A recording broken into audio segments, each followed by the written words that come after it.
Bapak Ibu Saudara, kita lanjut ke kertas berikutnya.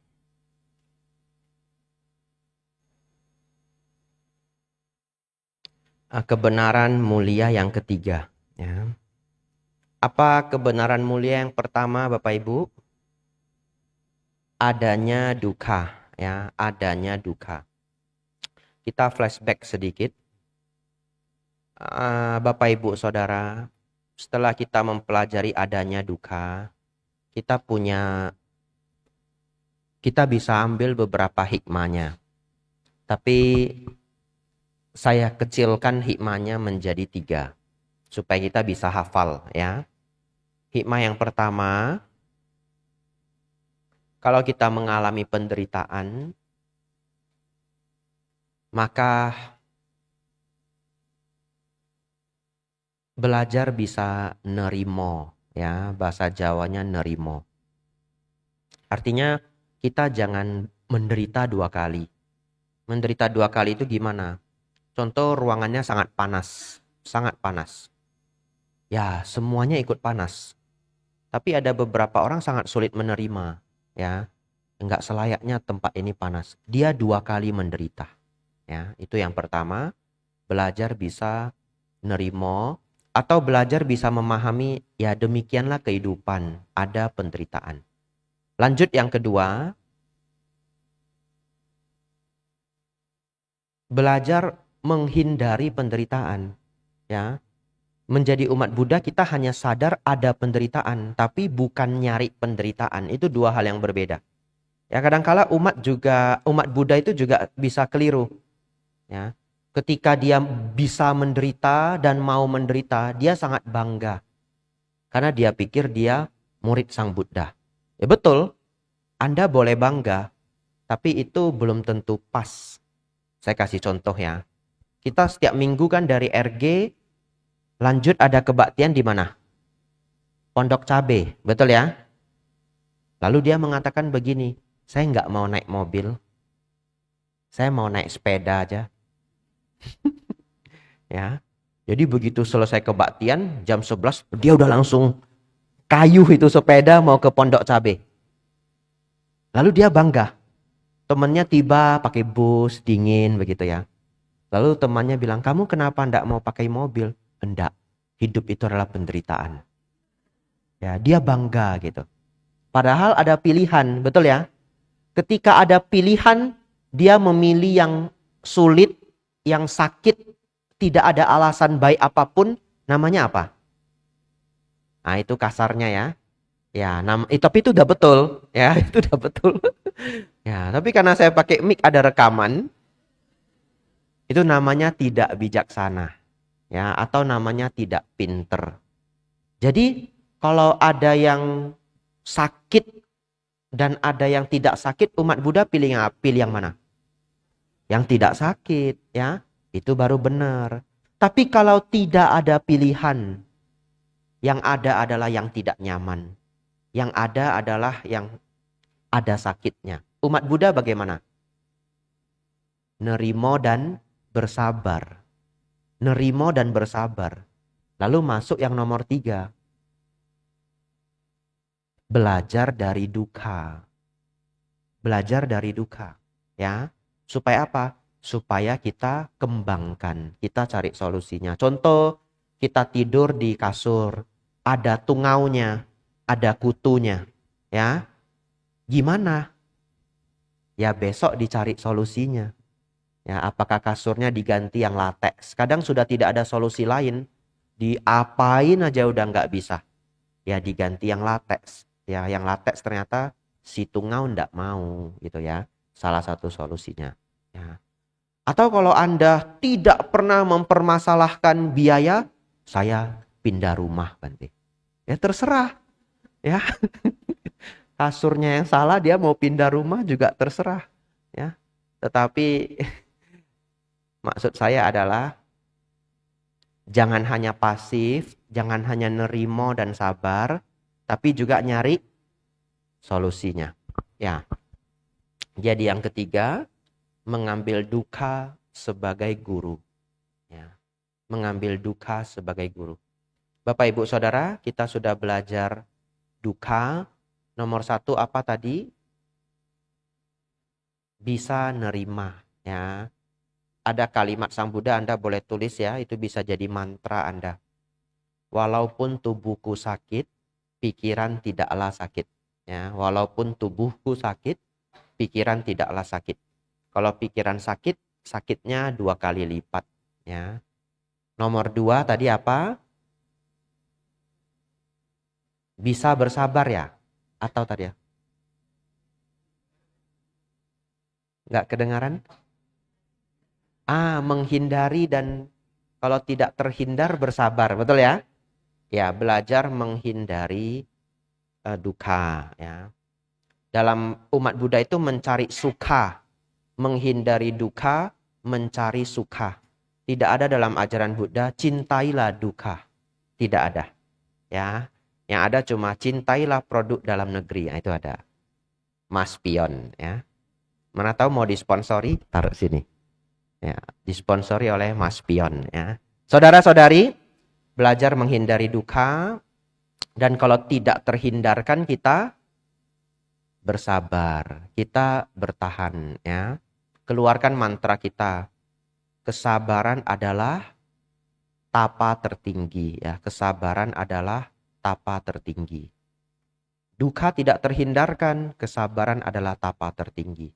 Setelah sabar apa? Belajar mencari solusi ya. Apa itu? Ambillah duka sebagai guru. Ambillah duka sebagai guru. Nah, Bapak Ibu Saudara, kita kemarin belajar yang nomor 1, ada duka. Ya, setelah kita duka, kita sabar, kita nerimo. Akhirnya Sang Buddha bagaimana? Mengambil duka sebagai guru. Dipelajari duka itu sebenarnya sebabnya apa. Beliau juga mengambil duka sebagai guru. Sebabnya apa? Ternyata sebabnya adalah nafsu keinginan. Ditambah ketidaktahuan ya. Nafsu keinginan ditambah ketidaktahuan. Baik, setelah beliau menemukan sebab dari penderitaan Bapak Ibu Saudara,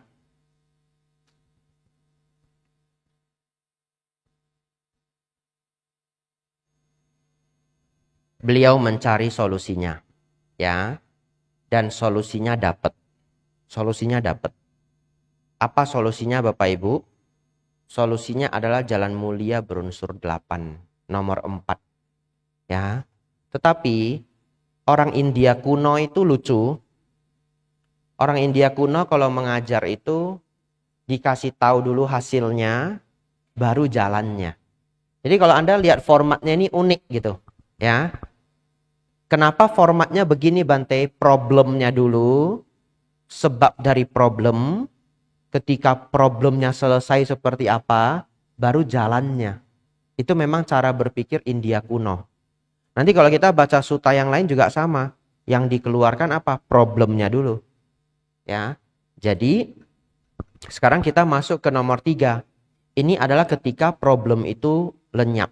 Bisa nggak duka itu lenyap? Setelah perjalanan panjang Sang Buddha, beliau menemukan duka itu bisa lenyap ya. Mari Bapak Ibu konsentrasi, saya bacakan.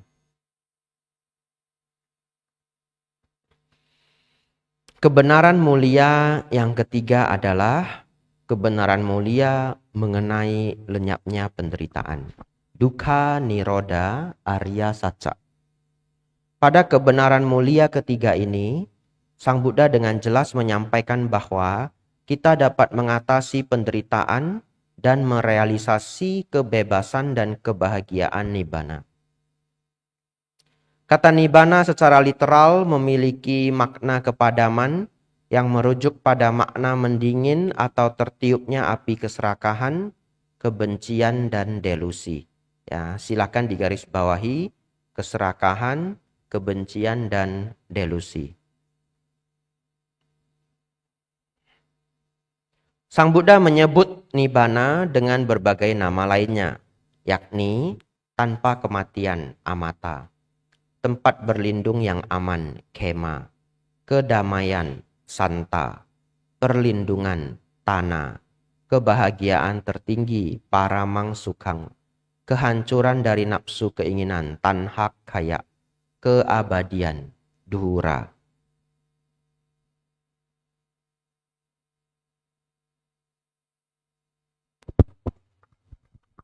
Ketika seseorang telah membebaskan pikirannya, bahkan para dewa tidak dapat mencari jejaknya.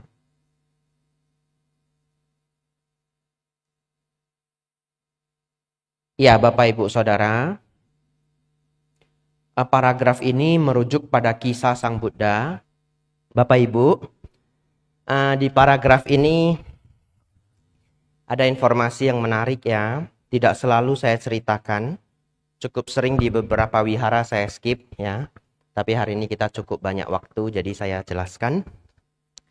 Menariknya Bapak Ibu, kalau seseorang belum banyak belajar Dharma, mereka bisa berpikir kalau dewa itu sangat luar biasa. Ya, tapi memang dewa luar biasa. Dewa itu artinya penghuni surga ya, atau angel dalam bahasa Inggris. Tapi bahasa Inggris ya mereka juga ada istilah untuk dewa, yaitu deity. Saya tidak tahu cara bacanya yang pas, tapi D-E-I-T-Y, deity, deity or something, silakan cek di Google Translate ya. Saudara-saudari, jadi para dewa itu ada 6 tingkat alam. Lalu ada yang disebut Dewa Brahma. Dewa Brahma ada 20 tingkat. Dewa Brahma sering cuma disebut Brahma. Ya. Paling dekat Dewa Brahma ada di mana Bapak Ibu? Pantai Indah Kapuk. Nah ya. Ya toh, Semiensen katanya ya. Ya, Brahma 4 wajah. Itu udah paling dekat ya. Ya, kalau yang lebih jauh ya ada. Bangkok juga ada ya, di Erawan. Kalau sebenarnya banyak orang tidak tahu, Brahma 4 wajah, itu bahasa Thainya, nama Thainya sebenarnya apa sih?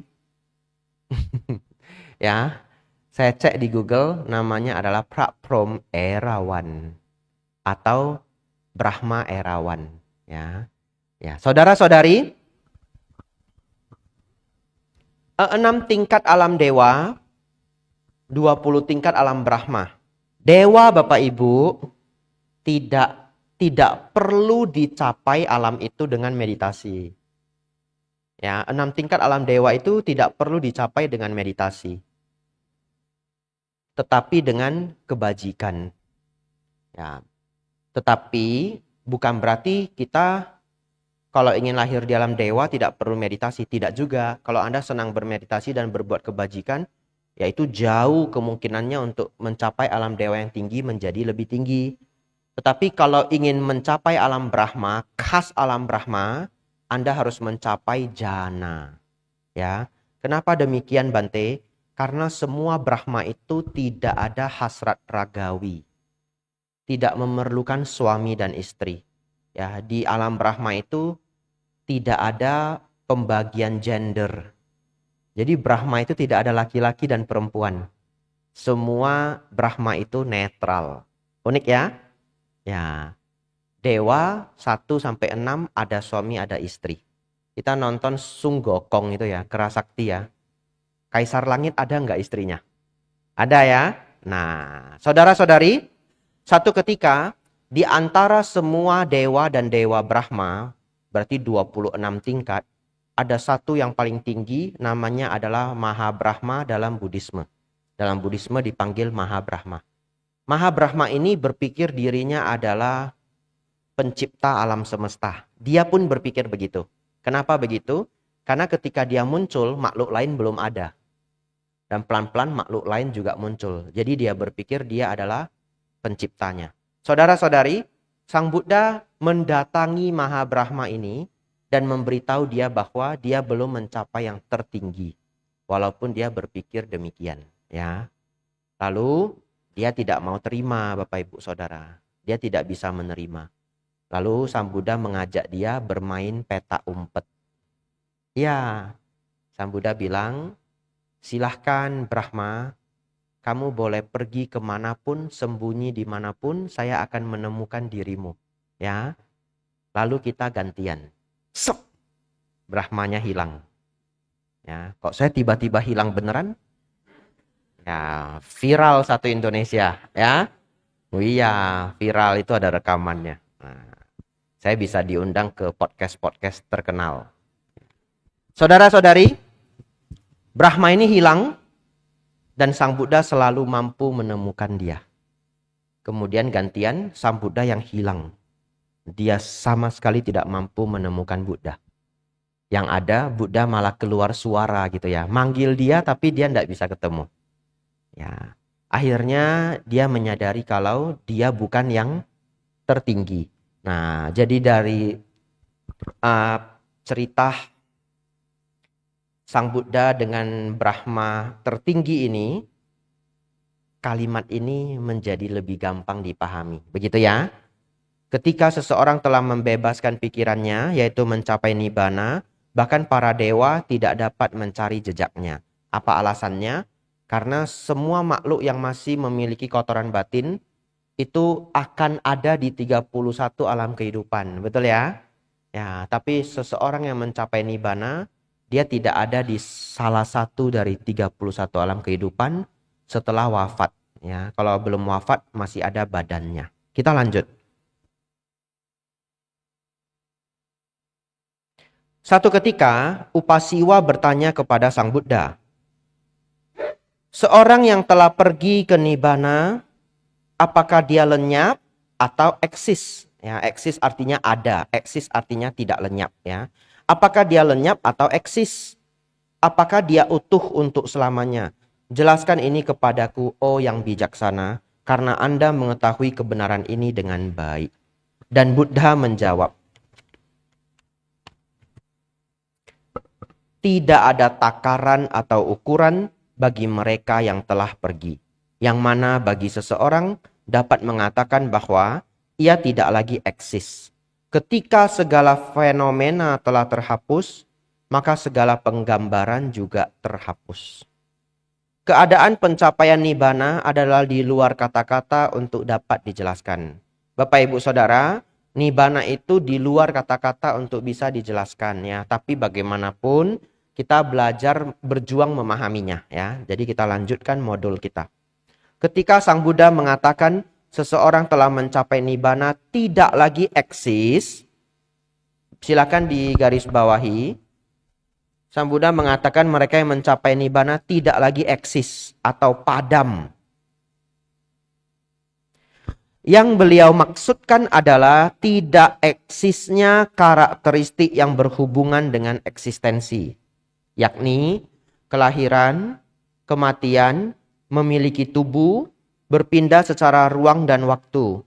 Perasaan menjadi diri yang terpisah tidak lagi ada di dalam keadaan nibbana. Namun, ketika Sang Buddha mengatakan bahwa mereka yang telah mencapai nibbana tidaklah berhenti ada, beliau benar-benar bermaksud demikian. Sifat alamiah dari dimensi nibbana tidaklah memadai untuk dijelaskan dengan bahasa duniawi dan juga tidaklah cukup untuk dibayangkan oleh pikiran duniawi. Bapak Ibu Saudara, untuk sedikit lebih bisa memahami ini ya, saya senang membuat perumpamaan. Bayangkan Bapak Ibu, kalau anggaplah kita ini ikan gurame ya. Ya, saya lah ikan gurame, jangan kita ya. Ngapain saya ajak Anda jadi ikan ya? Ya, Anda mungkin tidak rela ya, tidak mau saya bantai, saya tidak mau jadi ikan gurame gitu. Ya, atau ya sebenarnya harus ikan air payau ini baru cocok. Tapi sudahlah, ini fiksi ya. Anggaplah saya ikan gurame Bapak Ibu. Satu ketika saya ketemu ikan glodok ya, yang bisa naik ke darat. Ya, atau saya ketemu kodok gitu ya. Lalu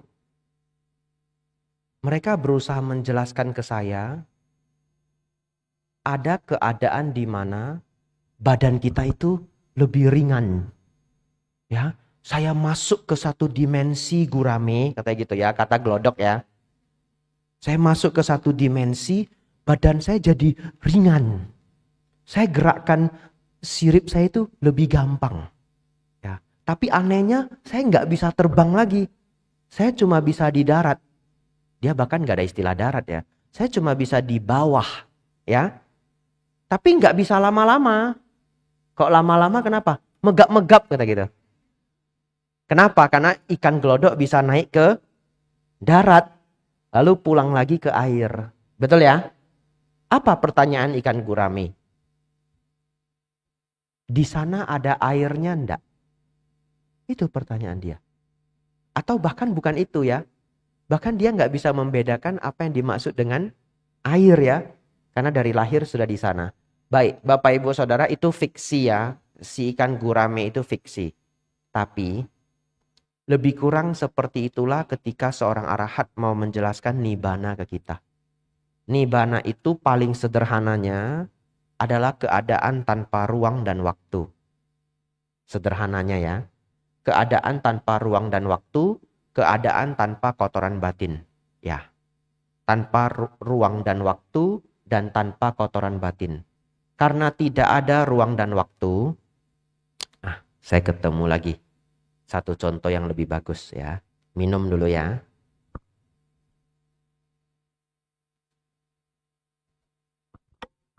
Ini contoh yang lebih bagus. Bapak Ibu Saudara, satu ketika Anda punya kemampuan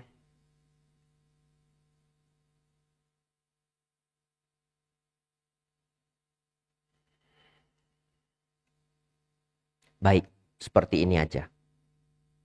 Atas di mana Bapak Ibu? Bawah. Ini. Ya. Setuju enggak? Kalau saya bilang ke Bapak Ibu, tidak ada atas dan bawah. Nah, tidak setuju toh? Baik. Saya lanjut. Bapak Ibu tahu enggak? Konsep atas dan bawah itu adalah konteks kata dalam tempurung. Apa maksudnya? Kalau kita pergi ke luar angkasa, kan sudah nggak ada gravitasi. Ya, kita berangkat ini ke luar angkasa, rame-rame nih, trip RG. Yang lain mah ke India. Kita mah ke luar angkasa, betul ya? Yang Damayatra ke India mah biasa. Damayatra kemana? Luar angkasa, gitu ya. Terbanglah kita ke luar angkasa, rame-rame Bapak Ibu. Ya. Daftar dulu ya. Sampai di sana, kita di sana beberapa hari, beberapa minggu. Anda tahu di mana atas, di mana bawah? Nggak ada. Karena konsep atas dan bawah itu sebenarnya nggak ada. Secara alam semesta, atas dan bawah itu nggak ada. Kalau kita sudah di luar angkasa, atas yang mana? Bawah yang mana? Nggak ada Bapak Ibu. Kita mah bingung, betul nggak? Melayang-layang begini. Baru akhirnya kita pulang ke bumi. Setelah kita pulang ke bumi, lengketlah ini ke darat. Baru ada yang namanya bawah, ada yang namanya atas. Setuju enggak? Saya katakan bahwa konsep atas dan bawah itu hanya sah kalau kita ada di bumi. Betul ya? Itu adalah konsep kata dalam tempurung. Ya, kalau kita masih di bumi. Satu ketika ada alien datang kongko kita sama alien. Dia bisa Hokkien juga.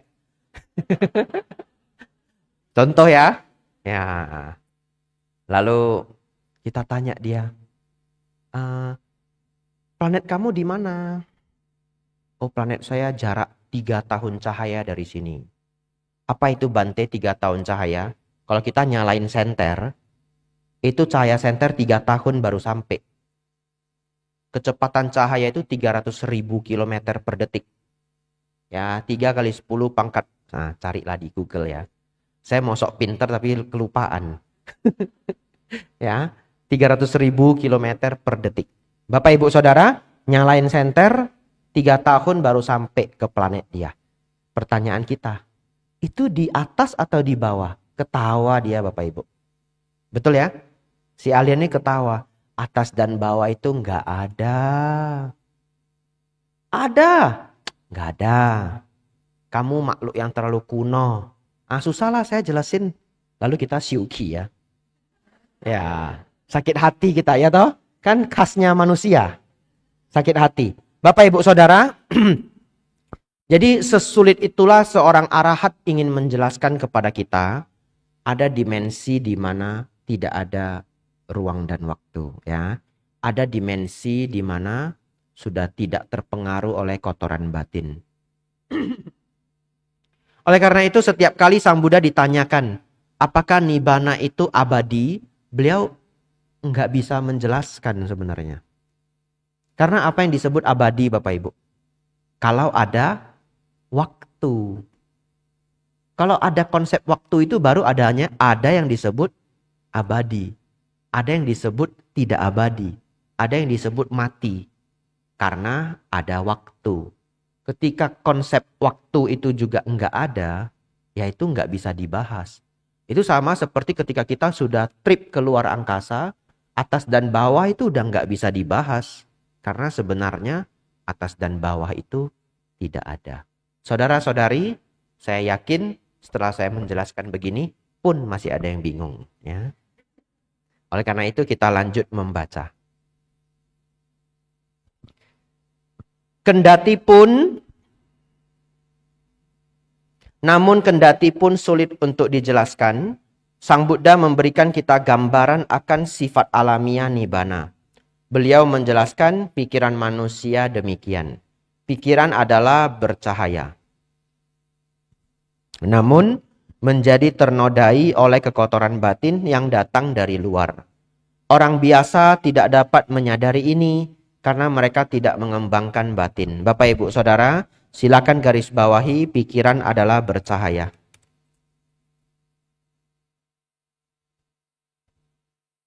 Ternodai oleh kekotoran batin yang datang dari luar ya.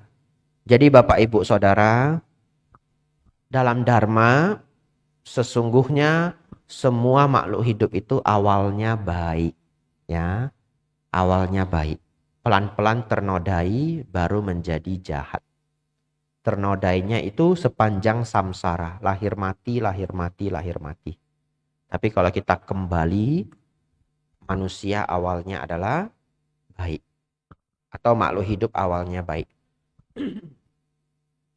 Pikiran adalah bercahaya dan dapat terbersihkan dari kotoran batin yang muncul dari luar. Inilah yang dipahami oleh para murid suciwan. Oleh karenanya mereka mengembangkan batin. Dengan kata lain, pikiran atau batin adalah bercahaya pada awalnya pabasarang idang citang yang ternodai oleh kekotoran batin. Ketika kekotoran batin terbersihkan, cahaya batin kembali muncul.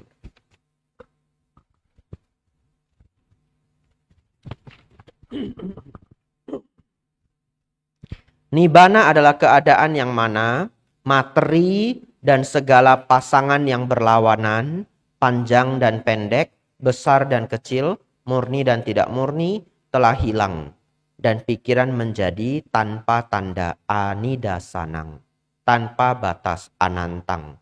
Bercahaya ke segala penjuru, sabbato pabang. Keadaan yang tidak berubah, nibbana padang acutang. Murni, sudhi, bebas, wimitti. Kebahagiaan tertinggi, nibbanang paramang sukhang. Dua jenis nibbana yakni, satu, nibbana yang masih disertai penderitaan fisik. Artinya apa Bapak Ibu? Arahatnya masih hidup ya.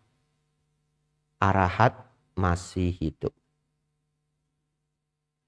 Nomor dua Bapak Ibu, nibbana yang telah terbebaskan dari penderitaan fisik. Atau nibbana total, anupa disesa nibbana. Atau kadang disebut juga parinibbana. Artinya apa? Seorang arahat yang telah wafat. Ya. Walaupun kita hanya bisa memahami keadaan nibbana ketika kita mencapai nibbana, namun kita dapat mengetahui bahwa keadaan demikian benar-benar ada. Jika ada dimensi di mana ada kelahiran, kematian, kotoran batin dan kemenjadian, kita dapat menyimpulkan bahwa ada dimensi tanpa hal-hal demikian. Seperti yang dikatakan, ketika ada panas, maka pasti ada dingin. Dengan cara yang sama, jika ada 3 api, maka juga ada nibbana. Ketika ada kejahatan, juga ada kebaikan. Dengan cara yang sama, ketika ada kelahiran, ada pula tanpa kelahiran. Setiap orang mampu merealisasikan nibbana apabila mempraktikkan ajaran Sang Buddha. Keadaan tanpa kematian ini telah dicapai oleh banyak makhluk dan dapat dicapai bahkan pada saat ini pada siapapun yang menjalaninya. Namun bukan untuk mereka yang tidak berjuang. Kita stop dulu Bapak Ibu. Jam 8 pas. Ya. Lalu kita lanjut ke yang keempat. Bapak Ibu Saudara, pencapaian tertinggi di dalam ajaran Buddha adalah pencapaian nibbana. Setelah kita membaca cukup banyak deskripsi dari nibbana, saya ingin menyederhanakan. Ya. Bagi Anda yang masih sulit memahami ini, yang pertama, nibbana adalah keadaan lenyap totalnya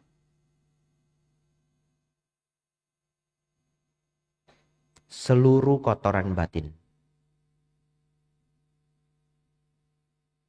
Yang mana sering disimpelkan hanya menjadi 3. Dosa, loba, moha.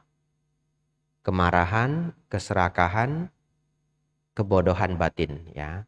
Kebodohan batin ini sering disimpelkan lagi menjadi ego dan kesombongan. Memahami 3 ini menjadi formula untuk semua kotoran batin lainnya. Kemarahan, keserakahan, ego, itulah yang nanti berubah bentuk jadi cemburu, ya, menjadi kesal, menjadi sakit hati. Segala bentuk kotoran batin itu datang dari 3 ini, ya, dengan intensitas yang berbeda-beda. Yang kedua, yang kita sangat pahami adalah yang membuat kita lahir lagi di alam-alam 31 alam kehidupan ini adalah keinginan kita. Ya. Keinginan itu tidak akan pernah berhenti kalau kita masih ada kotoran batin. Jadi ketika kotoran batin itu terhenti, keinginan untuk lahir itu lenyap. Dan seseorang tidak lagi lahir di 31 alam kehidupan. Jadi pemaknaan nibbana yang kedua yang gampang kita pahami, tidak lagi terlahir kembali di dalam samsara. Dalam kurung semua alam di 31 alam kehidupan. Ya.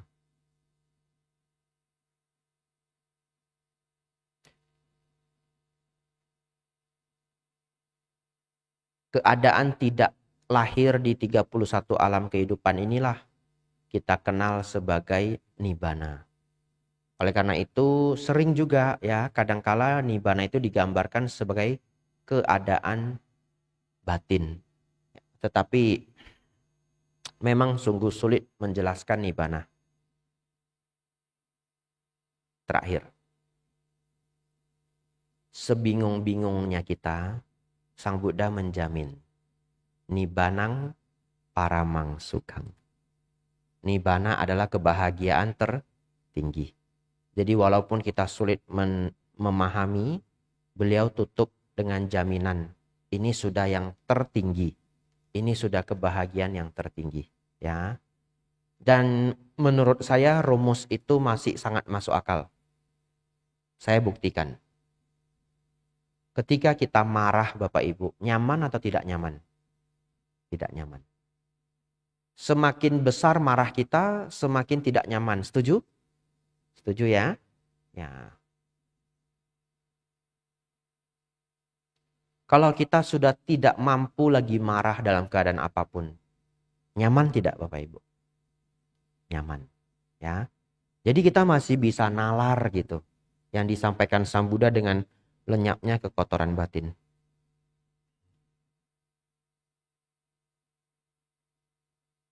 Ada seorang pinter ya, saya sudah sebut namanya sejak kemarin.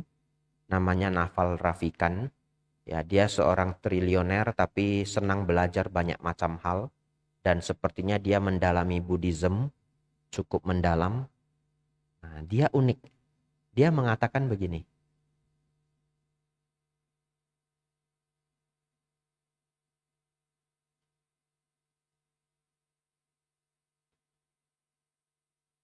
Menginginkan sesuatu itu seperti halnya membuat kontrak.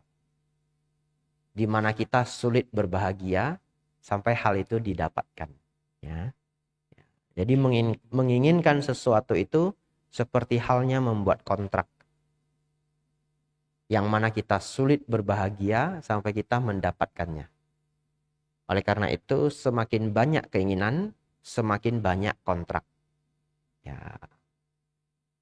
Dan dia memberi wanti-wanti. Dia bilang, Bapak Ibu, jangan terlalu banyak keinginan besar di satu waktu. Atau hidup Anda akan stres. Ya, dia menyarankan satu keinginan besar dikerjakan pelan-pelan. Setelah selesai, satu lagi keinginan besar. Ya, kalau keinginan kecil ya dia tidak bahas. Dia hanya bahas satu keinginan besar. Ya. Jangan Anda, saya mau S3 Bante, saya mau diet juga biar six pack. Tapi saya juga mau toko saya itu upgrade jadi 10 cabang. Saya punya YouTube Bante, saya mau buat juga 1 juta subscribers. Lalu saya punya mobil impian, habislah Anda. 10 keinginan besar dia ya. Jadi bisa pas 5 tahun tidak ketemu RSJ ya. Ya. Jadi ya saudara-saudari,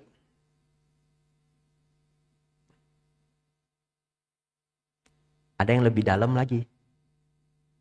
Naval bilang begini. Ini dia simpulkan dari ajaran Buddha dan pengalaman. Tidak menginginkan sesuatu sama dengan mendapatkannya.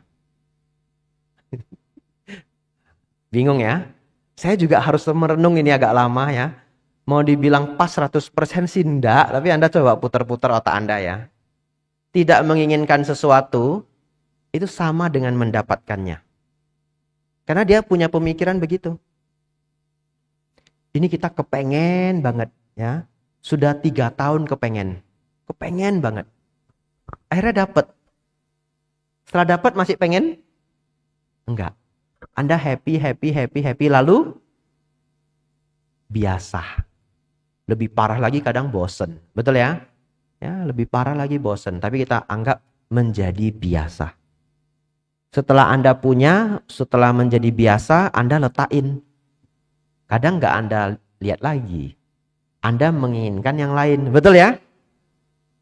Oleh karena itu, keadaan gelas ini yang sudah tidak saya ulik-ulik lagi, tidak saya lihat-lihat lagi. Ini keadaannya sama seperti ketika saya belum punya tapi saya nggak pengen. Ya, saya belum punya tapi saya nggak pengen. Tidak pas di semua situasi. Ya, tapi dia membuat satu quotes yang unik ya. Supaya nanti pulang adalah ya PR untuk Anda pikirkan. Tidak menginginkan sesuatu sama dengan mendapatkannya. Nanti Anda pulang diberi pertanyaan. Kenapa? Kamu sekarang kok nggak ketemu saya, kok nggak nyari? Kamu nggak ingin saya lagi ya? Gitu ya? Anda keluarkan mantra ini. Tidak menginginkan sesuatu sama dengan telah mendapatkannya. Ya, silahkan diusir seminggu. Ya, kita lanjut Bapak Ibu.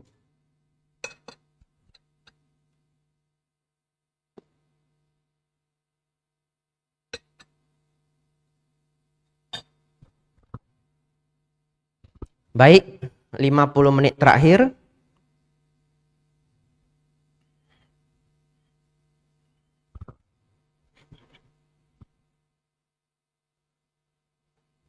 Nah, sebelum saya lanjutkan,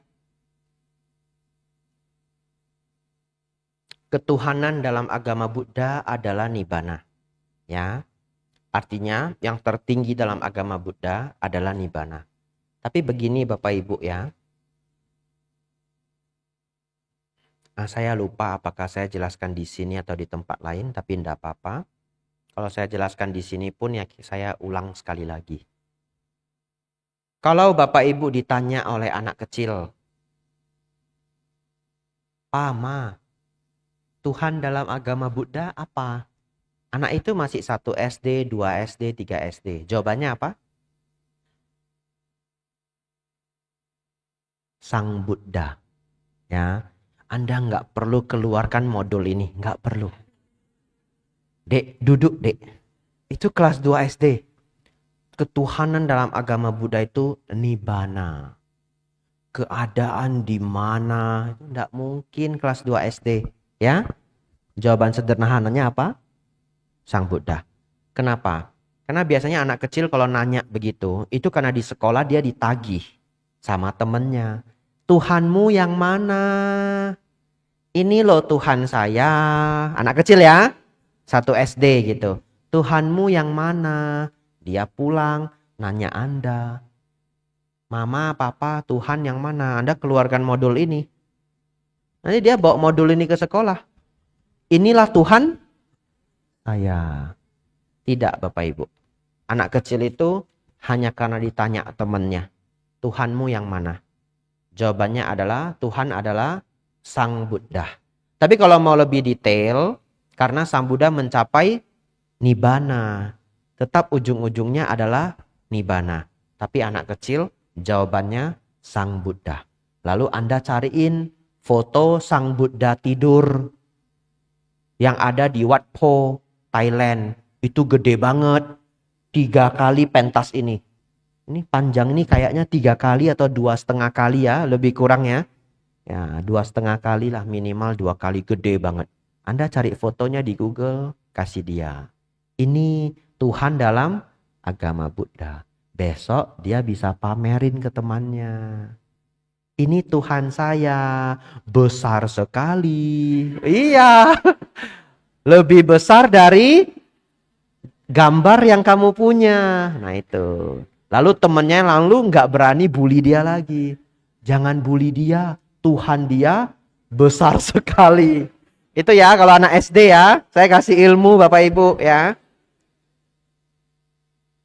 Bapak Ibu Saudara. Masuk nomor 4. Kebenaran mulia yang keempat. Jalan menuju lenyapnya penderitaan. Dukkha Nirodha Gamini Patipada. Dan jalan ini adalah jalan mulia berunsur 8. Arya Athanggika Magga. Bapak Ibu Saudara, sebelum kita masuk ke sini, ini tidak sulit untuk dijelaskan ya, karena ini adalah praktek. Tapi begini Bapak Ibu, sebenarnya formula ini sungguh sangat luar biasa.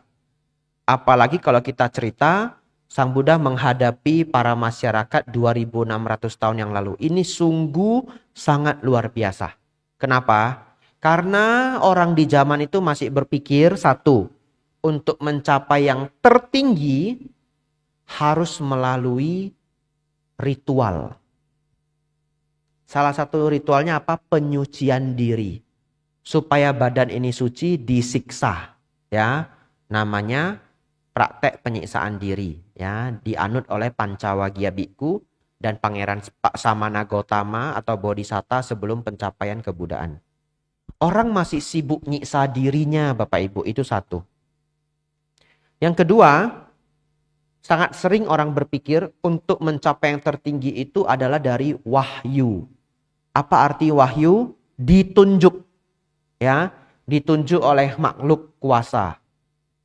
Tetapi pencapaian pencerahan Sang Buddha menemukan tidak. Itu tidaklah jalannya. Jadi Bapak Ibu Saudara, formula yang nomor 4 ini sangat luar biasa. Ini menyelamatkan begitu banyak penderitaan banyak orang di zaman India.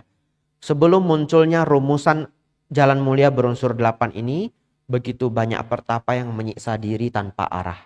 Ya, di India saya masih senang keluarin videonya beberapa tahun yang lalu. Tapi sekarang saya ngajar sudah nggak pakai video Bapak Ibu ya.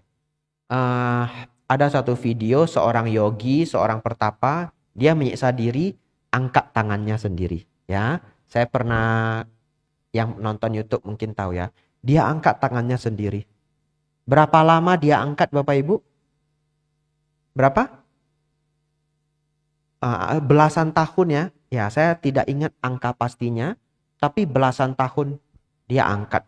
Sampai tangannya sudah mengecil, nggak bisa turun lagi. Dan dia cerita, 2 tahun atau 1,5 tahun pertama dia mengangkat tangannya ini, sakitnya sungguh luar biasa. Tapi dia rela. Dia persembahkan tangannya untuk para dewa. Ya, untuk sosok dewa yang dia kagumi. Pertanyaan saya, kenapa dia rela melakukan itu Bapak Ibu? Karena ingin suci. Karena ingin terbebaskan. Karena ingin mencapai alam yang tertinggi. Itu sifat makhluk hidup, sifat manusia pada umumnya. Mereka hanya ingin mendapatkan yang lebih baik ya. Tetapi caranya keliru. Nah, itu hanya salah satu contoh Bapak Ibu ya. Penyiksaan banyak dilakukan bahkan hingga hari ini. Bahkan hingga hari ini.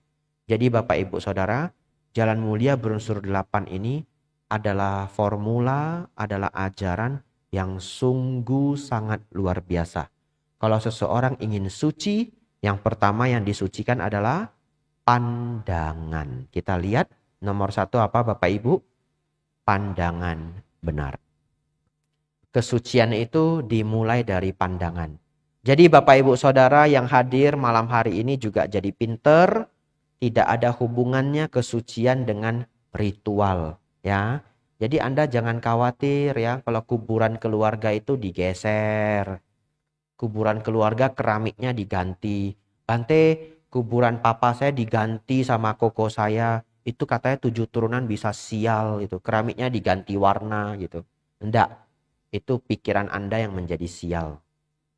Ya, pikiran Anda saja, terus terang saja. Ya, di negara lain itu kadangkala prakteknya lebih berbeda lagi. Ada kuburan yang sudah lama itu nggak dipakai, orang lain boleh pakai, ditimpa gitu. Kuburan baru nimpa. Ya, kalau kita ganti keramik aja, sial 7 turunan, nimpa kuburan bagaimana itu? Itu bisa sial 40 turunan ya. Kenyataannya mereka baik-baik saja. Itu adalah kepercayaan orang dulu. Tapi kalau Anda percaya, Anda bisa sial betulan. Kenapa Bapak Ibu? Karena diganggu oleh pikiran. Diganggu oleh pikiran ya. Kalau Anda percaya, Anda benar-benar bisa benar-benar menjadi sial. Tapi gimana Bante, saya sudah terlanjur percaya, sering belajar dharma. Kayak kegiatan inilah saya ingatkan kembali, itu tidak ada hubungannya, jangan khawatir. Jalani aja terus hidup dengan baik, tidak akan ada hubungannya. Tapi kalau pikiran sudah terlanjur terganggu, ya hidup Anda bisa terganggu. Kembali murnikan pandangan Anda. Tambahan sedikit ya, orang Indonesia takut sekali kucing hitam Bapak Ibu. Ya, takut sekali kucing hitam. Orang Jepang itu paling suka kucing hitam. Kucing hitam itu lambang keberuntungan di Jepang, lambang kesialan di Indonesia. Ya, bahkan katanya kalau mayat itu dilangkahi kucing hitam bisa hidup lagi. Ya, coba aja dipraktein, mana tahu Bapak Ibu menang hadiah Nobel ya. Iya, orang mati bisa hidup lagi, hadiah Nobel itu pasti. Ya. Kalau sudah dapat hadiah Nobel, jangan lupa traktir saya makan. Ya. Orang mati bisa hidup lagi, hadiah Nobel enggak Bapak Ibu? Pasti hadiah Nobel ya. Enggak mungkin Bapak Ibu, orang meninggal dilangkai kucing hitam bisa hidup lagi, itu tidak mungkin. Ya, kalau Anda dengar cerita pun pasti hanya cerita. Anda tidak lihat sendiri, saya yakin. Ya. Tapi ada yang setelah saya bilang begitu dia turunin ceritanya. Enggak Bante, bukan hidup lagi, bukan. Tapi mayatnya terkejut. Iya bener. Dia nggak hidup lagi Bante, dia cuma naik gitu. Nah, kayaknya kalau bisa naik aja hadiah Nobel juga loh. Masih tetap hadiah Nobel ya. Dan kalau cuma naik aja ya nggak apa-apa, suruh turun lagi. Begitu ya. Turun, kucingnya sudah lewat. Begitu ya. Saudara-saudari, karena mitos itu orang Indonesia sangat takut kucing hitam. Saya juga dulu takut kalau mau jujur. Ada kepercayaan. Kalau kita sedang berkendaraan, kucing hitam lewat, artinya apapun yang kita lakukan akan gagal. Atau akan sial. Jadi dulu Bapak Ibu, kalau saya jalan begini, kucing hitam lewat. Saya balik loh, muter. Lewat gang lain saya. Nah, saya takut juga Bapak Ibu ya. Siapa yang mau sial? Sialnya lagi dekat rumah saya itu beneran ada kucing hitam 1 atau 2 ekor. Jadi kadangkala baru mau pergi kerja atau mau pergi kuliah, lewat dia. Muter saya, lewat jalan lain. Nah, tapi setelah lama belajar Dharma, muter lagi enggak? Sudah enggak, kucingnya yang muter. Nah. Ya, saudara-saudari, itu semua ada di pandangan. Oleh karena itu, pelan-pelan sering belajar Dharma, nanti pantang-pantang, pamali-pamali akan berkurang. Dan Anda buktikan sendiri kok, enggak apa-apa ya. Anda buktikan sendiri. Siapa yang sudah pernah malam-malam menjahit? Siapa? Cuma sedikit, pada takut pamali ternyata. Aduh, enggak jadi belajar lah ini, pulang ya. Tapi ada tadi ya, ada juga. Jadi sial enggak? Enggak ya, biasa aja ya. Ya, jadi dulu ada kepercayaan kalau malam-malam menjahit bisa sial. Ya, jawabannya tidak ya. Itu pabrik di Tiongkok itu produksinya itu 24 jam. Ya, jadi kalau Anda berpikir menjahit bisa sial, tidak ya. Ya, itu karena mungkin zaman dulu terlalu gelap. Pakai lampu teplok. Ya, orang tua takut jarumnya hilang atau hasilnya jelek. Kan gelap. Ya, malam-malam jangan menjahit. Nah, hasilnya bisa jelek atau bisa kena tangan. Gunting kuku kan juga nggak boleh malam-malam. Tahu nggak alasannya apa? Hah? Ah, ini betul. Bisa dimakan siluman. Nah, ini benar ini. Nah, jadi katanya kan kita gunting kuku bunyi ya. Satu hari kita dikunyah sama siluman. Orang tua kita nggak tahu. Pikirnya kita gunting kuku. Ternyata kita sudah mati.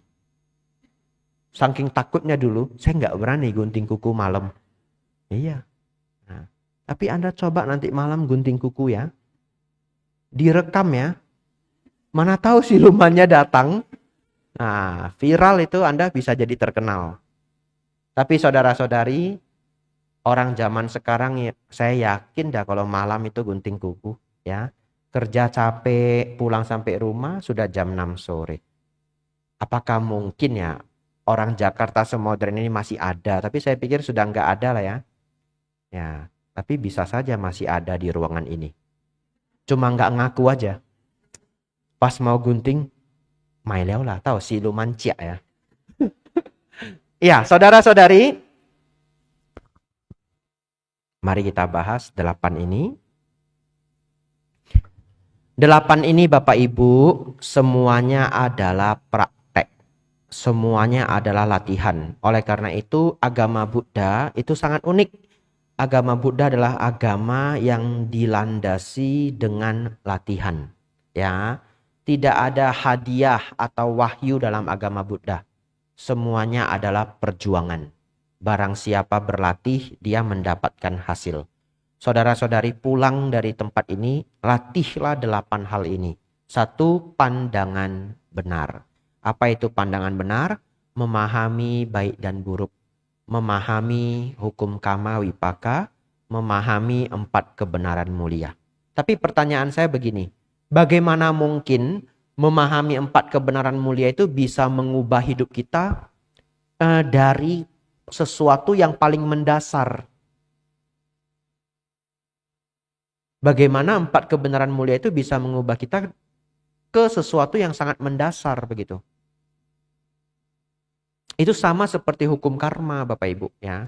Orang yang tidak mengerti hukum karma, dia bisa bingung dengan keberagaman kehidupan. Kenapa dia kaya, saya tidak. Kenapa dia ganteng, saya tidak. Misalkan ya. Dan yang lainnya, dan yang lainnya, dan yang lainnya. Setelah belajar hukum karma, kita jadi sadar, oh, itu semua adalah apa yang saya kerjakan sendiri di masa lampau. Dan sebagian berhubungan dengan masa ini. Jadi itu mengubah sesuatu di diri kita sangat core. Ya, sangat core, apa bahasa Indonesianya? Sangat inti. Sangat inti sekali mengubah kita. 4 kebenaran mulia itu juga begitu. Setelah Anda belajar 4 kebenaran mulia, Bapak Ibu Saudara, Anda jadi benar-benar paham bahwa kalau kita menderita, yang salah adalah kita sendiri. Dan itu sangat berkualitas, sangat berkualitas. Kenapa? Begitu Anda tahu yang salah diri sendiri, perbaiki. Kenapa saya sebut itu sangat berkualitas?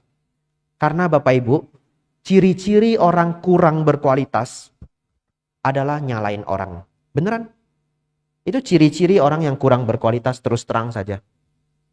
Tapi kalau orang berkualitas, dia salahkan siapa? Mayoritas dia salahkan diri sendiri. Saya tidak mengatakan dia menyalahkan diri sendiri 100%. Tapi majority, mayoritas. Saya kasih bukti. Katakanlah seseorang buka toko, karyawannya 2. Karyawannya bermasalah, dia ganti. 7-8 bulan bermasalah, ganti lagi. Kali yang ketiga dia mengatakan apa? Karyawan ini selalu nggak benar. Yang dia salahkan siapa? Dirinya. Tapi di sisi lain, ada orang punya usaha 50 cabang, karyawan ribuan. Contohnya franchise, betul ya? Merek apa aja silahkan. Bagaimana dia mengatur karyawan dengan total 1000, sedangkan orang ini 2 aja nggak bisa. Karena ketika dia menjadi leader, dia ketemu 5 karyawan bermasalah, dia nggak bilang karyawannya yang salah. Dia bilang siapa yang salah? Saya yang salah. Apanya yang salah? Mungkin sistem rekrutmen saya salah. Betul ya? Nah, dia belajar dengan para HRD. Kamu kok bisa ya rekrut 200 orang, masalahnya minim sekali? Oh iya, kami ada tesnya. Oh ada tesnya. Iya, nama tesnya apa? Oh nama tesnya ini MMPI. Gimana cara dapat ini? Oh di sini. Dia belajar. Nah, lalu setelah itu dia rekrutmen. Karena dia nggak mau mahal, dia bikin rekrutmennya sederhana. Tapi ada tes psikologi sederhananya. Betul ya? Lalu dia interview. Dulu dia nggak interview. Modal percaya. Dia interview. Nah, setelah dia melakukan itu, masalahnya turun 50% Bapak Ibu. Berjalan lagi. Masalah masih muncul. Dia nyalain karyawannya? Enggak. Dia nyalain dirinya. Ini pasti masih ada yang kurang. Dia pelajari lagi. Oh sistem bonus. Oh sistem penggajian. Oh sistem punishment. Kalau ada barang hilang gimana ya? Saya dulu di farmasi Bapak Ibu. Apotik K24 ya. Setahu saya kalau sekarang sistemnya berganti saya enggak tahu. Kalau obat hilang itu bagi rata. Gaji mereka lebih tinggi daripada apotik lain. Tapi kalau obat hilang bagi rata. Ya, di dunia apotik Bapak Ibu, jaga kehilangan barang itu sangat sulit karena obat terlalu kecil. Ya, dan kadang satu papan obat itu mahal sekali. Anda sangat sulit menjaganya. Dan sulitnya lagi, Anda nggak bisa cek stok setiap bulan karena barang terlalu banyak. Ya, Anda bisa miss. Anda pikir barang itu masih ada, tiba-tiba resep keluar habis. Ya, akhirnya beberapa apotik bagaimana? Bikin sistem. Mereka cek barang mahal 3 hari sekali. Tapi barang mahal aja. Di list itu. Norvas, Lipitor, Concor, ya, Gilori. Yang mahal-mahal aja. Yang mahal-mahal. Sanax dan yang lain-lain. Jadi karyawannya cek barang mahal aja. Kalau dicek barang mahal aja yang hilang apa? Yang menengah harganya. Betul kan? Namanya pencuri kan pinter juga. Nah ini bos nggak pernah cek ini. Karena dia anggap tidak terlalu mahal. Saya ambil juga. Rugi enggak? Tetap rugi.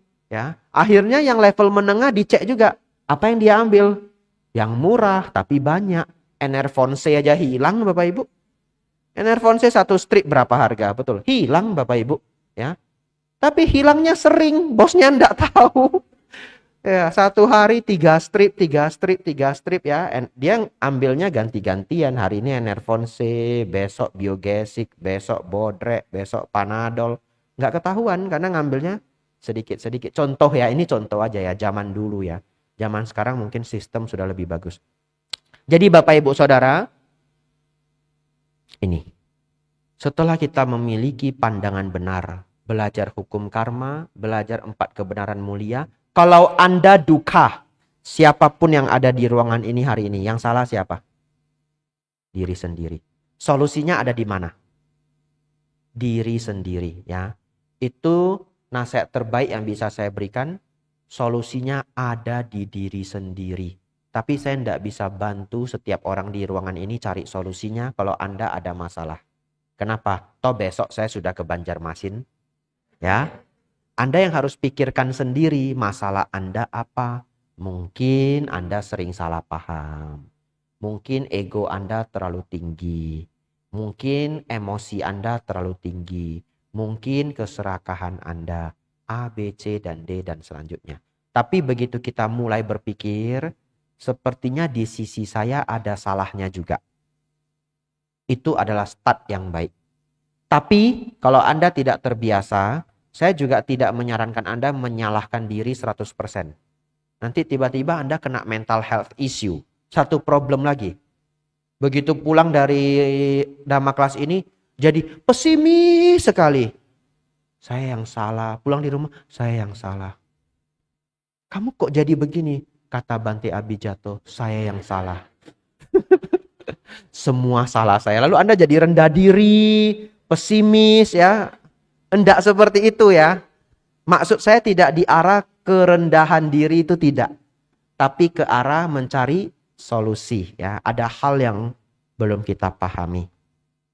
Jadi kalau dalam kasus Jalan Mulia berunsur 8, kalau Bapak Ibu masih mengalami banyak duka, maka Anda cari semuanya ada di antara dana sila samadhi panya. Itu solusinya.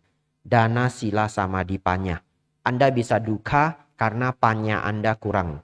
Anda bisa duka karena samadhi Anda kurang. Samadhi itu ketenangan. Anda bisa duka karena sila Anda kurang. Ya, selama ini attitude jelek, karakter etika jelek, ngelakuin apa aja gagal, tidak ada yang dukung. Karena kenapa? Tidak ada attitude, tidak ada etika. Betul ya? Ya, berarti silanya yang kurang. Bante, kenapa di keluarga semua orang benci sama saya? Ya, sebenarnya bisa saja ada di diri Anda.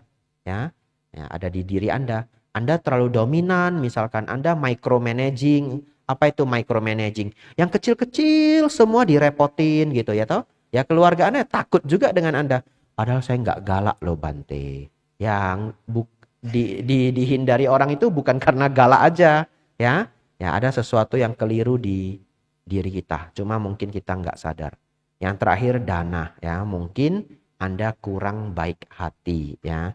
Udah ditraktir 4 kali belum pernah mentraktir ya. Ya, temennya bosen juga ya. Ya, ditraktir sudah 5 kali. Ikut boy sadar kok ah. Wah, ciai cia gopai lewah. Ai kui pai kok ciai cia. Kan begitu ya. Saya sudah traktir dia 5 kali loh. Dia belum sadar loh. Ini kalau laki-laki Bapak Ibu ya. Kalau perempuan katanya biasanya bagi rata ya. Kalau laki-laki ganti-gantian bayar ya. Saya juga ganti-gantian bayar. Pas mie pangsit saya yang bayar. Pas steak dia yang bayar. Ya, saudara-saudari kita lanjut. Pandangan benar, baik buruk, hukum kama wipaka, 4 kebenaran mulia. Silakan tulis di sampingnya Bapak Ibu. Mendengarkan dhamma. Ya. Apa maksudnya? Rumus terbaik untuk mendapatkan pandangan benar adalah mendengarkan dhamma, bukan yang lain ya. Kalau Bapak Ibu berpikir saya mau banyak bermeditasi Bante biar pandangan bisa menjadi benar. Bahkan pertapa di zaman Sang Buddha aja pandangannya salah. Ya, mereka sudah bertapa sampai tingkat tertinggi pandangannya keliru. Jadi moga-moga di ruangan ini tidak perlulah kita kreatif merasa lebih pintar dari Sang Buddha. Ikut aja yang Sang Buddha. Dengar aja pandangan yang sudah ditemukan oleh Sang Buddha perihal melenyapkan duka. Perihal melenyapkan duka. Saudara-saudari senang mendengarkan Dhamma. Lanjut Bapak Ibu, pikiran benar ya. Nah, pikiran benar itu sederhana Bapak Ibu, pikiran yang penuh metta. Selesai ya.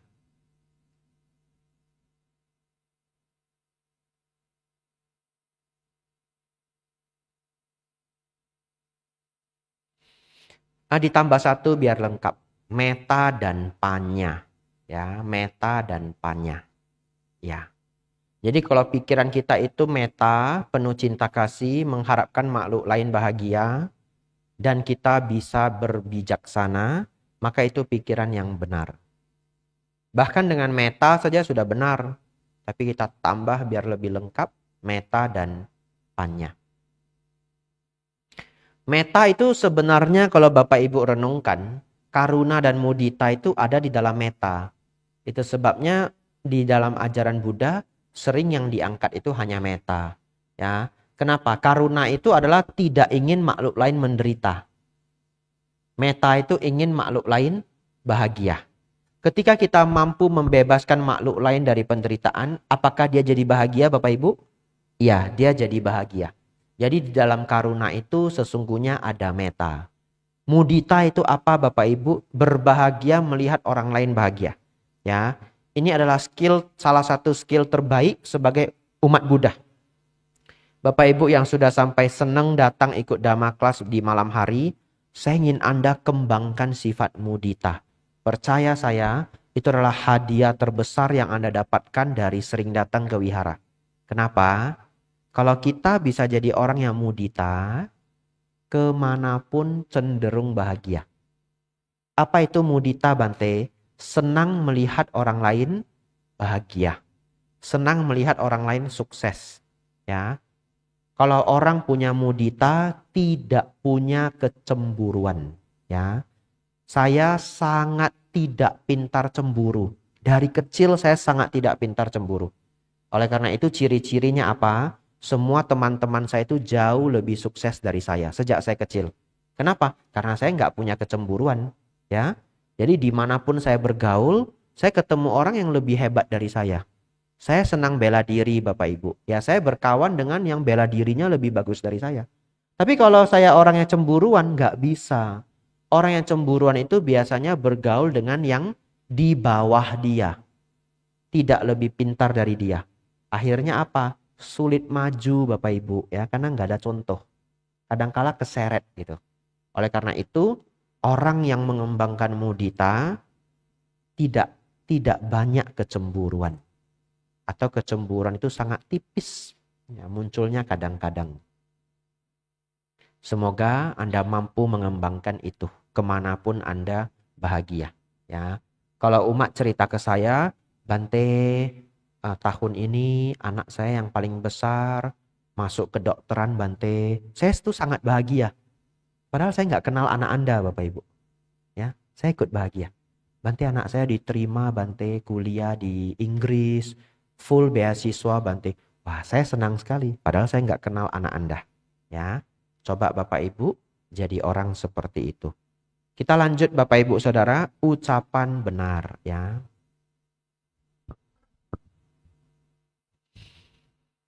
Bapak Ibu Saudara, ucapan benar itu sama sebenarnya karakternya adalah cinta kasih dan kebijaksanaan. Tetapi khas dari ucapan benar itu adalah tidak melanggar musawada. Ya. Apa itu musawada? 4 hal jangan dilanggar. 1, kebohongan. Ya. Yang kedua, kata-kata kasar. Yang ketiga, mengadu domba. Yang keempat, gosip yang buruk. Dihafal Bapak Ibu ya, supaya tidak kita langgar. 1, kebohongan, penipuan ya. Ya. Terutama yang merugikan orang lain. Saya tahu banyak yang suka bertanya, Bante kalau berbohong untuk yang baik gimana? Bante kalau berbohong kecil gimana? Saya ngerti itu semua. Oleh karena itu saya beri Anda rumusannya. Kebohongan besar dampaknya besar. Kebohongan kecil dampaknya kecil ya. Anda jangan menipu orang lain. Tapi kebohongan-kebohongan kecil itu juga sulit dihindari ya. Dulu mama saya bohongin saya setiap saya ujian. Beneran ya. Kalau sudah dekat ujian saya belajar. Semua teman yang datang ke rumah dia bohongin. Saya nggak ada di rumah katanya. Iya. Jadi setiap belajar saya kok jadi curiga. Teman saya kok nggak datang. Ternyata sudah dibohongin di depan pintu. Ya, dia nggak ada di rumah nenek gitu. Ya teman saya pulang gitu supaya saya bisa belajar. Ada nggak karma buruk ibu saya, Bapak Ibu? Ada. Apa karma buruknya? Saya mulai tidak percaya dia. Ya. Jadi sesekali saya kalau udah janji sama teman baik saya tuh belajarnya itu di pagar, Bapak Ibu. Iya. Ini pagar, saya ambil kursi di pagar. Lalu mama saya tuh, "Dea, lu kita tahu ceng comi. Oh, belajar di depan ngapain?" Nunggu teman saya. "Masuk aja, temanmu datang nanti saya panggil." "Enggak, saya enggak percaya sama mama." "Lu epien wai wamai," gitu ya. "Kamu bisa bohongin saya enggak mau," gitu. Tapi apakah itu karma buruk yang berat? Ya tidak gitu ya. Ya saya mulai tidak percaya mama saya sedikit untuk hal-hal yang kecil. Ya itu juga karma buruk dia. Begitu ya. Ya, jadi Bapak Ibu Saudara, berbohong besar dampaknya besar. Berbohong kecil dampaknya kecil. Diusahakan tidak berbohong ya, diusahakan tidak berbohong. Yang nomor 2, kata-kata kasar ya.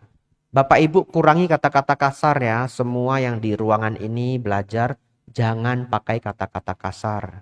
Jangan. Tolong. Jangan. Nanti Anda disemen Bapak Ibu. Beneran itu, setahun yang lalu ada berita ya.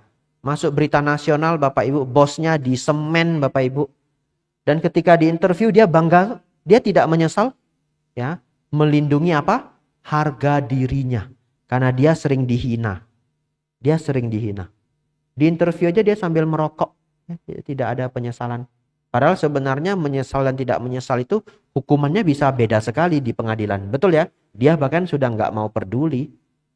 Kenapa? Karena bosnya sering berkata-kata kasar.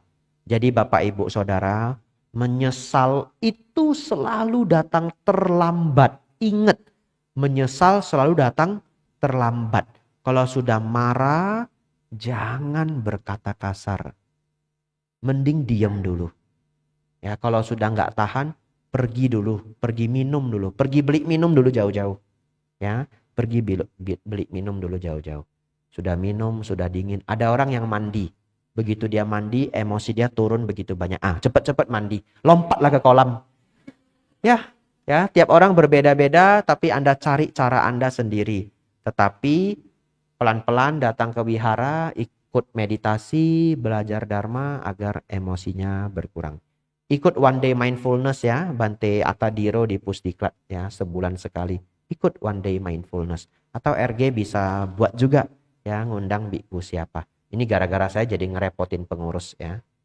Ya, tapi mungkin ya program setiap wihara berbeda-beda ya. Lanjut Bapak Ibu Saudara.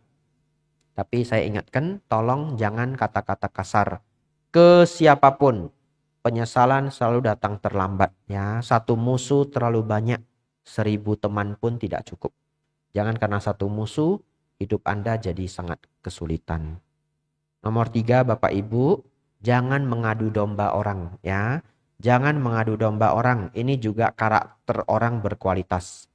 Karakter orang berkualitas itu adalah siapapun ngobrol ke dia membawa kenyamanan ya. Siapapun ngobrol ke dia membawa kenyamanan. Jadi kalau orang curhat ke kita, tolong Bapak Ibu jangan dipanas-panasin ya. Dia hidup sudah banyak masalah, Anda tambah-tambahin lagi. Kasihan dia ya. Mengadu domba itu tidak berbohong. Kadangkala yang kita berikan malahan adalah fakta, tapi membuat orang lain dirugikan. Yang keempat, gosip yang buruk. Ya.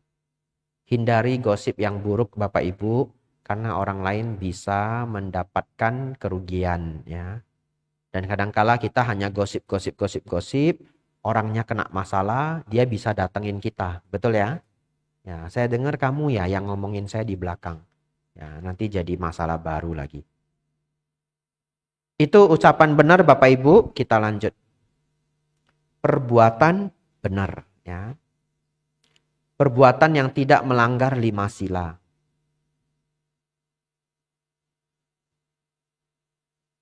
Perbuatan-perbuatan yang membawa manfaat bagi diri sendiri dan makhluk lain. Ya, itu adalah perbuatan benar. Nomor 5 Bapak Ibu, cara hidup yang benar, ya, mencari nafkahnya benar. Nah, yang tidak benar apa Bante? Menjual racun, menjual makhluk hidup, manusia terutama human trafficking, ya. Menjual senjata, ya, hidup dari penipuan, dan juga bisnis-bisnis lain yang membawa kerugian bagi orang lain.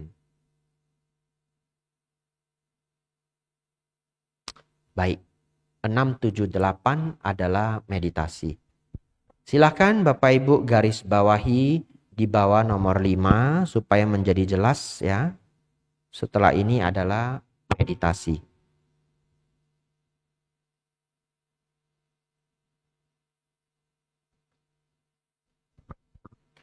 15 menit terakhir Bapak Ibu.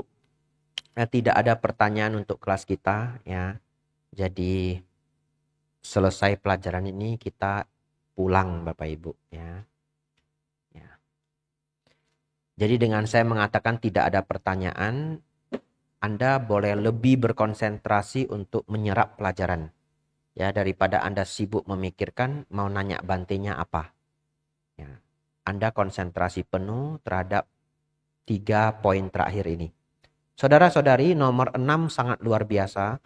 Saya sangat senang dengan yang nomor 6. Apa itu usaha benar? Pikiran buruk yang belum muncul diusahakan tidak muncul. Pikiran baik yang telah ada dikembangkan. Pikiran Pikiran buruk yang belum muncul diupayakan tidak muncul. Pikiran buruk yang telah ada dilenyapkan. Pikiran baik yang belum muncul diusahakan agar muncul. Pikiran baik yang telah ada dikembangkan. Jadi ada 4 poin ya. Harus hafal Bapak Ibu ya. Apa itu Bante sama Wayama? Usaha benar. 1. Pikiran buruk yang belum muncul diupayakan tidak muncul. Pikiran buruk yang telah ada dilenyapkan. Yang ketiga, pikiran baik yang belum muncul diupayakan agar muncul. Yang keempat, pikiran baik yang telah ada dikembangkan ya. Ini sangat luar biasa Bapak Ibu ya. Nomor 6 ini sangat luar biasa. Saya beri contoh Bapak Ibu. Ini praktek saya sampai hari ini ya. Nah, sudah lama tidak saya lakukan karena listnya sudah habis. Listnya sudah habis. Apa itu? Dulu saya sering Bapak Ibu setelah belajar Dharma, bahkan sebelum menjadi biku, sebelum saya tidur itu saya mikir, saya benci siapa? Beneran? Saya mikir, saya benci siapa? Ketemu loh, 2 orang yang saya benci. Dan saya jadikan itu PR. Apa PR-nya? Menyelesaikan kebencian itu. Itu yang saya lakukan. Beruntungnya saya tidak pernah punya musuh bebuyutan apa? Beruntung, belum pernah. Bencinya itu cuma benci ringan saja. Ya. Nah, jadi saya dengan orang ini punya kesalahpahaman. Akhirnya ya kalau ketemu nggak nyaman. Itu saya jadiin PR. Gimana sampai bisa nyaman lagi. Misalkan kalau dia teman kantor saya, setiap sore saya bisa pulang bawa makanan sedikit ya. Ajak dia makan bareng gitu. Nah, lama-lama kan kebencian dia ke saya luntur, kebencian saya ke dia luntur. Lalu saya lihat, oh, kita saling sudah tidak ada kebencian. Kadangkala dia bisa minta tolong ke saya. Bro, minta tolong ini, ya saya tolongin. Tapi bukan berarti loh saya jadi deket sama dia. Ngerti?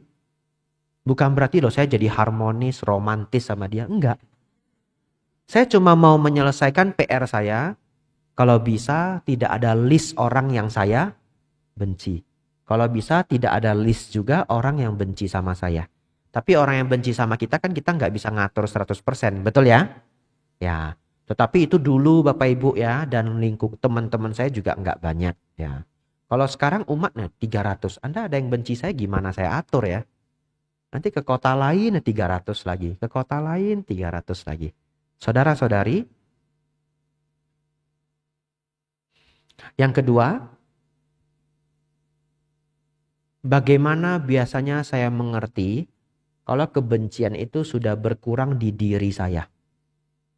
Kendati pun saya itu misalkan dijahatin. Ya, dijahatinnya bukan harus kriminal, tapi mungkin saya pernah dibentak atau saya pernah dimarahin. Misalkan ya, muncul kebencian. Saya selalu mengatakan bahwa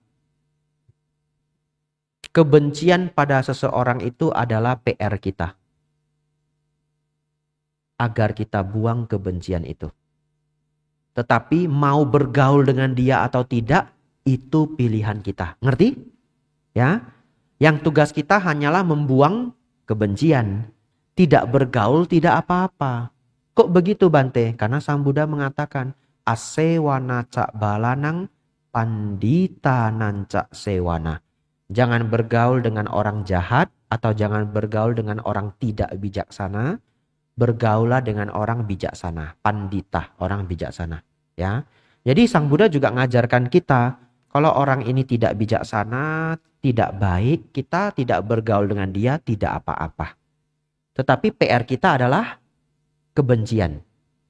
Anda cari cara Bapak Ibu agar kebencian Anda berkurang dari waktu ke waktu.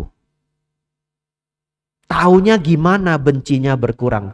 Pas ketemu, betul? Nah, pas ketemu coba duduk di samping dia, panas enggak? Iya. Jadi kalau begitu Anda duduk di sampingnya, biasa-biasa saja, nah, lumayan nih, lumayan. Terus dia tiba-tiba nanya, siapa Leo Boy? Gitu ya. Udah makan belum? Lalu panas Anda naik gitu ya. Teringat semua trauma lama. Cik Leo. Terus Anda jalan pergi, lalu Anda panas. Berarti bencinya masih ada apa enggak? Masih. Itu PR Anda. Ya cukup diketahui aja. Belajar lagi. Bagaimana mengurangi kebencian. Mendengarkan dharma, perenungan yang baik. Ya wajarlah orang punya dosa loba moha. Ya sudahlah, karma buruk saya berkurang. Ya sudahlah, dia memang tidak bijaksana. Karakter dia memang begitu. Saya hanya sial ya bisa satu tempat dengan dia. Saya menjadi korban 1-2 tahun. Ya sudahlah, namanya kehidupan anicca, athalokada. Keluarkan itu ilmu Anda semua. Ya, 3-4 bulan berlalu. Ketemu lagi ya. Duduk lagi di samping. Nah itu Bapak Ibu ya. Sampai satu hari Anda bisa merasakan, oh saya nggak benci lagi dengan dia. Begitu ya. Jadi kebencian itu PR kita masing-masing. Semoga tidak ada kebencian dalam hati Bapak Ibu Saudara. Ya. Itu PR yang cukup berat. Itu masuk usaha benar Bapak Ibu ya. Pikiran buruk yang belum muncul diupayakan tidak muncul. Pikiran buruk yang sudah ada dilenyapkan. Pikiran baik yang belum muncul diupayakan agar muncul. Pikiran baik yang telah ada dikembangkan. Yang buruk apa Bante? Dosa, loba, moha. Yang baik apa Bante? Metta, karuna, mudita, upekha. Totalnya 7 ya. Kalau mau dibuat baik semua 7 bisa. Adosa, aloba, amoha. Tidak marah, tidak serakah, tidak ego. Metta, karuna, mudita, upekha. Ini 7, saya sering menyebutnya 7 pilar spiritual ya. Orang spiritualnya tinggi nampak dari 7 ini. Lanjut Bapak Ibu, nomor 7. Perhatian benar. Apa itu Bante perhatian benar? Ini kan masuk meditasi ya, nomor 678. Ya, silakan ditulis di sampingnya bagi yang bawa pen, memperhatikan sesuai dengan dhamma.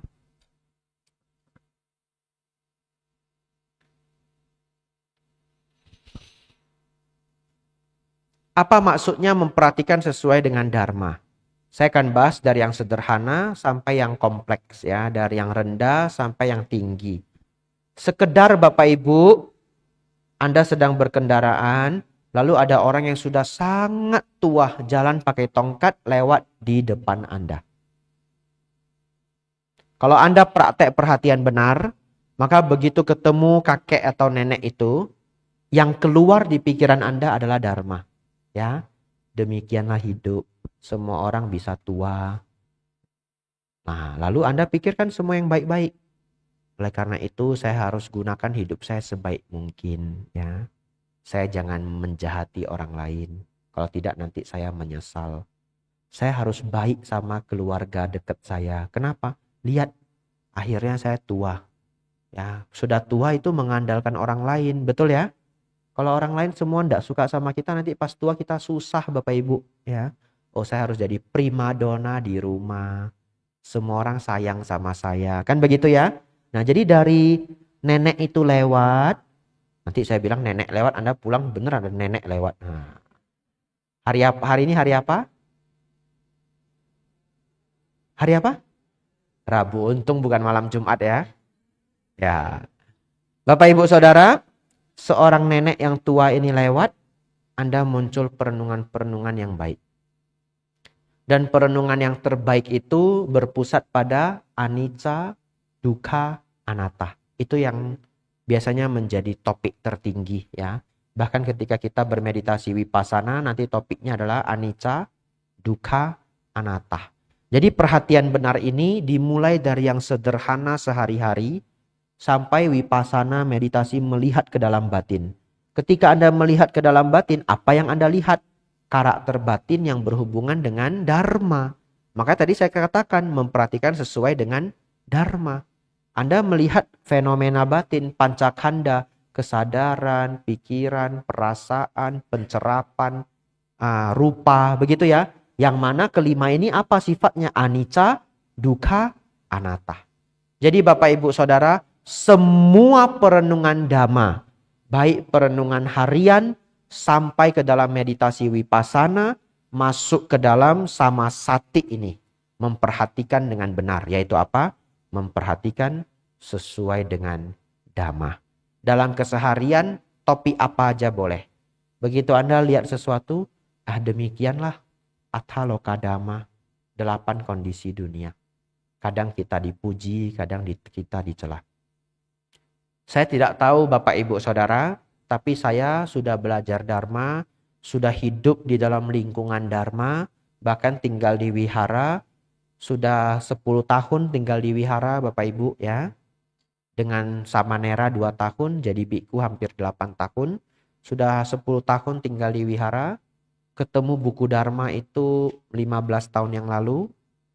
Jadi sudah 15 tahun berkecimpung dengan dharma. Setiap hari ngelihat apapun itu di otak saya keluarnya dharma.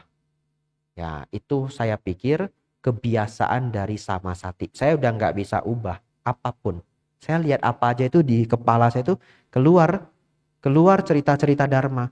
Dan kadangkala keluar yang bagus itu saya catat, saya ceritain ke Anda. Betul ya? Nah, jadi kenapa saya bisa ceritain sesuatu yang inspiratif misalkan? Karena memang 24 jam kepala saya ini Bapak Ibu, lihat apa aja terpikirnya dharma. Nah, itu adalah praktek perhatian benar. Saya melihat seorang anak manja sama ibunya aja keluar dharma. Beneran. Anak manja sama ibunya keluar apa? Kemelekatan. Ada pertemuan, ada perpisahan. Ya memang bahagia ya, masih kecil, sayang sama mamanya. Tapi kalau anak ini nanti tidak bijaksana, mamanya tidak bijaksana, sudah tua, mengalami perubahan, bisa sedih. Bante anak saya, Bante, udah keluar negeri nggak pernah nelpon saya, duka. Itu keluar di pikiran saya Bapak Ibu. Jadi saya cuma lihat anak-anak main sama mamanya. Di sini keluar dharma semua. Beneran. Kadang-kala dapat yang inspiratif sekali, catat. Nah, nanti bawa di RG, kan begitu ya? Ya, jadi Bapak Ibu Saudara, kalau Anda senang belajar dharma, kehidupan Anda dipenuhi dengan dharma. Tapi luar biasanya, apa karakteristik dharma Bapak Ibu? Indah pada awalnya, indah pada pertengahannya, indah pada akhirnya. Kalau Bapak Ibu sudah sering mengeluarkan perenungan Dharma, ketika masalah datang, masalah ini bagi orang lain sangat berat. Bagi Anda cuma sepertiga berat. Ya, kenapa? Karena Dharma selalu hadir di pikiran Bapak Ibu. Terakhir Bapak Ibu, meditasi benar. Ya, apa itu Bante meditasi benar? Meditasi yang membawa pada pencapaian jana 1, jana kedua, jana ketiga, dan jana keempat. Ya, secara teori itulah meditasi yang benar. Ya, meditasi yang membawa pada pencapaian jana pertama, jana kedua, jana ketiga, dan jana keempat. Disertai 7 faktor jalan mulia berunsur 8 yang lainnya. Ya. Jadi kalau seseorang memiliki 1, 2, 3, 4, 5, 6, 7 ini dan mencapai jana, dia sedang praktek meditasi yang benar. Ya. Saudara-saudari, silahkan mengunjungi channel namanya Sikadama Sriwijaya. Wihara di Palembang Bapak Ibu ya. Pusdiklat Sikadama Sriwijaya. Mereka punya channel official. Kemarin saya mengajar cara bermeditasi. Videonya 1 jam ya. Anda yang tertarik silakan nonton video itu. Kalau tidak salah judulnya cara bermeditasi yang baik. Ya, itu untuk melengkapi yang nomor 8 ini. Jam 9 Bapak Ibu. Sudah mau pulang belum? Ya. Nanti kalau terlalu malam pulang nampak nenek lewat. Nah.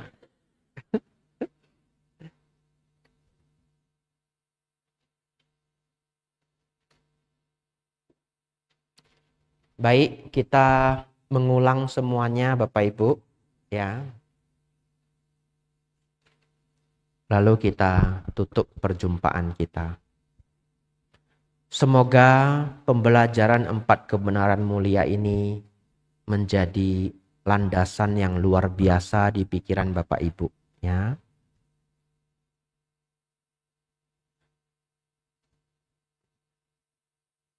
Pandangan benar itu memahami 3 hal.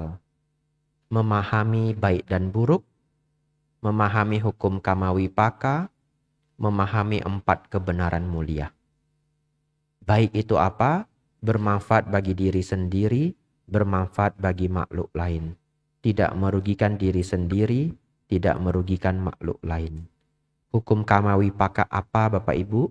Berbuat baik berbuah kebahagiaan, berbuat jahat berbuah penderitaan. Oleh karena itu Bapak Ibu janganlah berbuat jahat. Janganlah berbuat jahat. Kendati pun tidak ada yang tahu, diri sendiri itu tahu ya. Penyesalan bisa muncul di hari tua. Dan yang ketiga, memahami 4 kebenaran mulia. Apa 4 kebenaran mulia? Adanya duka. Penderitaan itu bagian dari kehidupan. Oleh karena itu, kita belajar untuk menerima ketika penderitaan itu hadir. Yang kedua, kita belajar menghindari penderitaan sebaik mungkin. Dan yang tidak bisa terhindar, kita belajar sabar. Dan bagaimana lagi menjadikan duka sebagai guru. Bahkan Sang Buddha mengatakan, barang siapa melihat duka, dia melihat dhamma. Dan di kalimat yang lain beliau mengatakan, barang siapa melihat dhamma, dia melihat Sang Buddha. Oleh karena itu, duka-duka yang kita jalani ini semoga menjadi duka yang membangun kita, Bapak Ibu Saudara.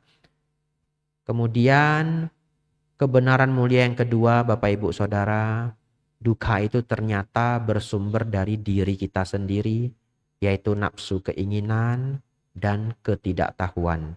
Oleh karena itu kita berjuang melenyapkan kedua ini, mengurangi kedua ini. Bagaimana agar nafsu keinginan berkurang? Dimulai dari praktik 5 sila. Lalu sesekali praktik 8 sila. Bagi yang mampu ikut pabaja, menjadi samanera atau atasilani. Senang merenungkan dharma, keserakahan akan berkurang. Ketidaktahuan juga sama, Caranya adalah senang mendengarkan dharma. Bapak Ibu Saudara, dengan memahami ini kita mengetahui kitalah sumber penyebab masalahnya, kita sendiri juga sumber solusinya. Bante Utamo mengatakan semua yang di luar adalah netral. Dampak bahagia atau menderita itu adalah dari respon kita sendiri. Yang ketiga, Bapak Ibu Saudara, Nibanang Paramang Sukhang. Nibbana adalah kebahagiaan tertinggi. Ketika lenyapnya semua kotoran batin, seseorang mencapai pencapaian tertinggi, yaitu Nibbana. Sang Buddha mengatakan, Nibbana adalah mampu dicapai oleh siapapun yang mau berlatih.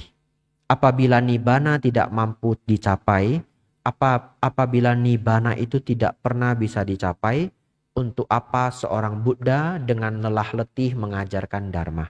Oleh karena itu Bapak Ibu Saudara, Nibbana sungguh bisa dicapai. Umat Buddha menjalani Dharma step by step. Kendati pun satu kehidupan tidak selesai, Anda bisa mencapai Nibbana dalam beberapa kehidupan. Dan yang keempat, jalan mulia berunsur 8. Barang siapa menjalankan jalan mulia berunsur 8, kehidupannya hanya akan menuju terang. Lebih baik dari tahun ke tahun, lebih baik dari bulan ke bulan. Tidak ada kemerosotan. Semua masalah kehidupan akan berkurang dan hidup akan berkembang. Menjadi pertapa ataupun bukan pertapa. Oleh karena itu Bapak Ibu Saudara, latihlah jalan mulia berunsur 8 ini. Pandangan benar muncul dari dharma yang baik yang didengarkan.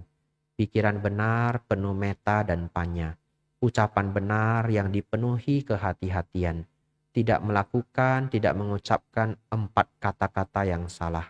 Penipuan, kata kasar, mengadu domba, dan juga gosip yang buruk. Setelah pikiran, ucapan menjadi benar, pikiran menjadi benar, perbuatan kita latih menjadi benar.